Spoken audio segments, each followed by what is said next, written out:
Hey pros, Crystal here from Elite Hair Care USA. So this is part 2 to my part 1 video of my first relaxer after my 4th cesarean.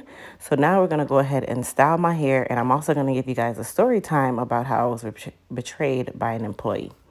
So I'm going to start by using our Elite Frizz Control, which is our new mended product from the Control It collection. This is a heat protectant serum as well as a glossifier, and it is also a very lightweight silicone that can be used to seal natural or relaxed hair. Now, before I get into the story time, I want to tell you guys about a quick competition that I'll list down in the description box. So we are going to be utilizing a new limited edition iron today, which is the H2 Pro Mini Flat Iron.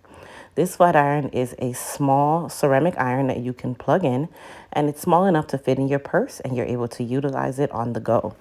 Now, what we're going to be doing is we have 7 of these to give away, as well as 7 of our Hair Care Success Planners.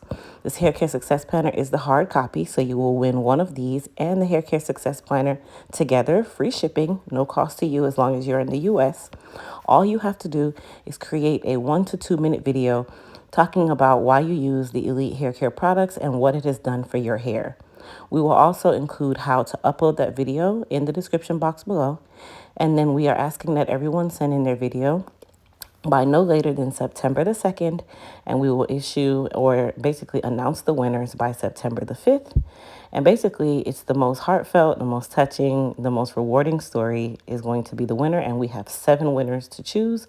So 7 of you, or 7 lucky of you, will get one of these iron and a hair care success planner. So you guys make sure that you make yourself look nice. All the rules and everything is down in the description box, so you guys go ahead and go down there to get that information. And good luck to everybody. All right, so let's get into the meat and potatoes of this story time.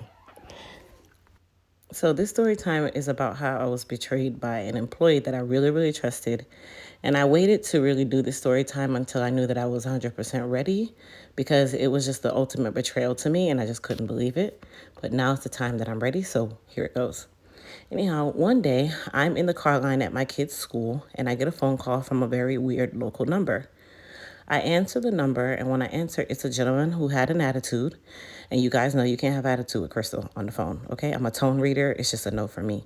But the gentleman was like, hey, I am here from such and such freight company, and I have a freight delivery for you. And I've been knocking on the door for about 4 minutes now, and nobody's answering. It says that you guys are here from 9 to 4. It was a little bit after 3, you guys.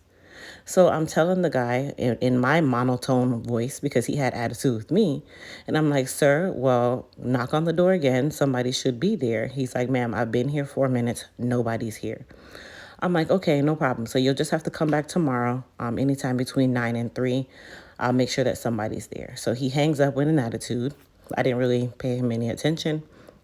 And something prompted me to contact the person who was supposed to be there within those hours, because that's their hours at work. And I contacted the person, and I didn't say anything about the freight driver. All I said was, hey, what time did you leave the office today? And the person said they left a couple minutes after I had seen on my clock when the driver had called, because I waited about 30 minutes to contact that person to see what time they left. So it was a little bit after 4 when I contacted the person. The person then tells me that they had left sometime after the driver had told me that he was there, because I looked at the clock and it was only minutes after 3 when the driver told me he was there. So we have a camera system. So I went and I looked at the camera system, and I could clearly see what time the driver was at the door, because I could see him standing at the door. And then I looked at the time clock, but I was not able to look at the time clock from my phone. I had to wait until I got home. When I looked at the time clock at home, I noticed that on the time clock, the person had clocked out well after the driver was already there and had left. And when I looked at the camera, and I saw the person exit the building well before the driver had came. Yet you were still on my clock, minutes to at least 30 to 45 minutes after the driver had already left. But they didn't know that I knew the driver had came. So with that being said, I had to start playing Inspector Gadget, FBI. I was playing CSI. I went back, I got the cameras, I pulled the camera logs because you can see the cameras up to a certain extent in regards to date. I looked at my timesheets, I looked at everything.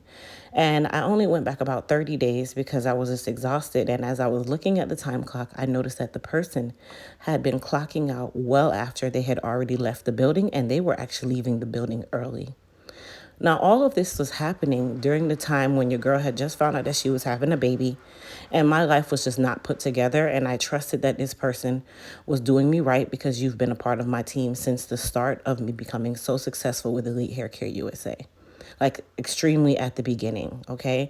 So I trusted this person with everything. All right. So once I went back to 30 days, I had found out that the person had been robbing my time clock for almost 20 hours in 30 days. You had been lying, saying that you were at work when you were actually clocking out at home. You were clocking out in other places, and I didn't even catch it. So I had a conversation with the person, and I said, hey, you owe those hours. And the person got suspended for a couple of days. Anyhow, with the person being suspended, something told me I need to go back even further and go and investigate this some more. So I went ahead and I pulled the time clock for another 90 days. And within that 90 days, I had saw that the person was telling me, oh, they even had requested days off. Let me go there. They requested days off and was still clocking in and out from home and forgetting that they had requested those days. And me not paying attention because I got baby brain and I'm still trying to adjust to the fact that I'm about to have a kid after 10 years. I'm actually still doing payroll and not even looking at the hours. So I have to put some of the blame on myself.